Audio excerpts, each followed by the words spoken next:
Audi's current design language is basically the car equivalent of your kids playing cricket.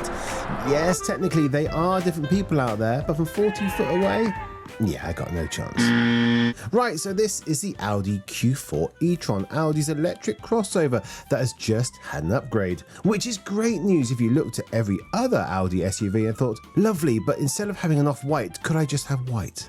And that is the problem with Audi now, isn't it? Everything looks related, very related, suspiciously related, like a family photo where all the cousins have the same haircut. See what I mean? A Q4, a Q5, a Q6, a Q8.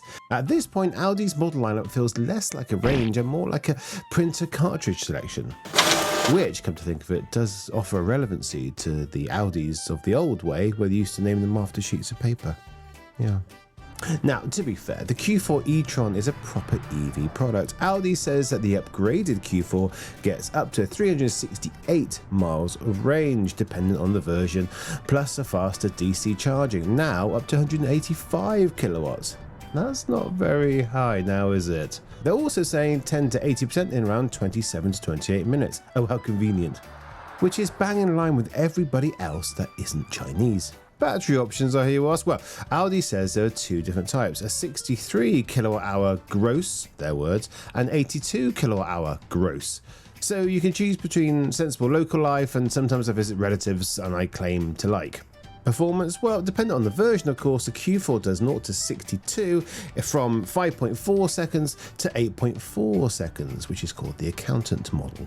So even the sensible Audi blob can shift when it wants to, because EVs are brilliant at making normal cars feel slightly illegal. Pricing starts at this, or this, if you're going up to the Sportline model, which is Audi speak for paying extra money to make the boot slightly less useful. But it does look cooler. And this is where I'm not going to be mean for the sake of it. The Q4 e-tron is probably exactly what a lot of people want. It's quiet, it's comfortable, it's premium enough, practical, and now better range and charging. Audi calls this their electric bestseller, and you can see why, I guess. It's an EV for people that don't want an EV as a personality. They want an Audi that happens to be electric. Fine, sensible, but with a slight rip at the bottom of their right-hand sleeve. We don't ask why. But I probably call this the ready salted of the Audi electric range. But visually, come on, Audi says the Q4 now has sharper design, new lighting features, a body-colored single-frame grille, short front overhangs, big wheels, muscular panels, and a broader stance. Which sounds exciting until you realise Audi could say that literally about anything it makes with a plug and a badge. It's the equivalent of white noise descriptor of a car that had to be made because it's on their 5-year rota. Sharper design, new lighting features. You get the idea with that. It's like they've got one set of design briefs on the wall. Make it look expensive. Make it look slightly annoyed. Make sure nobody can identify which one it is without checking the boot badge. And the lighting, oh, the lighting. Audi now has selectable digital light signatures through the MMI, multi-munch interface, plus second generation digital OLED rear lights that can create patterns multiple times a second. Wow. And you know what, fair's fair, it's genuinely cool tech, but I can imagine they had to offer something external which was unique, because when your cars all look this similar, giving them custom light signatures is basically Audi saying, yes, we know you can't tell them apart, here, identify them by their mood rings. Inside, though, it does sound properly improved. Audi's new digital stage gives you 11.9-inch instrument cluster and a 12.8 MMI touchscreen. There's that word again. And an optional 12-inch passenger display, which Audi says is the largest passenger display they've ever offered. So the passenger can now go full zombie mode because he wants to look up in a car, or dare I say talk anymore. Progress is a fickle thing. There's also a learning Audi assistant with ChatGPT. 2 cooled wireless charging displays, USB-C port, ambient lighting, and the optional augmented reality heads-up display. Now, if I base it on the VW augmented reality stuff, it's actually quite good. And this is exactly where EVs and modern interiors can shine. Less noise, more relevant information. Fewer reasons to shout, where's the turning at a roundabout, like a panicked geography teacher. Oh, hello.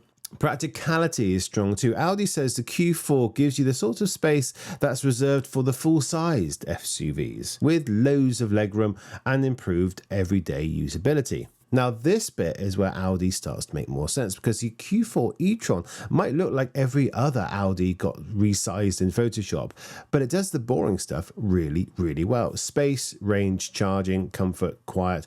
That's the bit that people actually live with. And I think Audi, in their dullness, know this. I never thought I'd say Audi was dull, but I just did. There's also bidirectional charging, which is an Audi first. The Q4 can power external devices through vehicle to load. And in Germany, Austria, Switzerland, you can also act as home energy storage through a vehicle to home.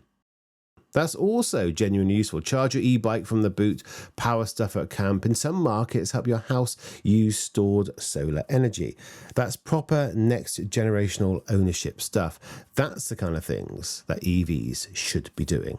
All the time, every day, all the time. The Q4 e-tron is a weird one. As a car, it's strong.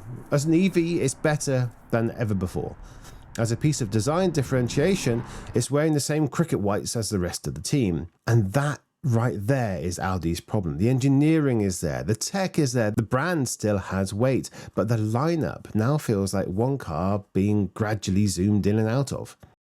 The sportback versions are the same things, but less roof and more confidence. But from afar, I challenge anyone to tell me what models they are. Love it or hate it, Audi knows its customers. They do not want a Renault 5 jazz hands thing. They want something clean, premium, familiar, and quietly expensive. And the Q4 e-tron delivers exactly that. It's a better EV now, more range, quicker charging, smarter cabin, V2L, V2H in some markets, and enough screens to make your passenger feel employed again. But if Audi wants people to actually care which model they're looking at, maybe the next upgrade should be to include decals all down both sides of the car so you actually know what the hell it is you're driving. Because right now, Audi's lineup still looks like cricket whites, just with a very expensive helmet.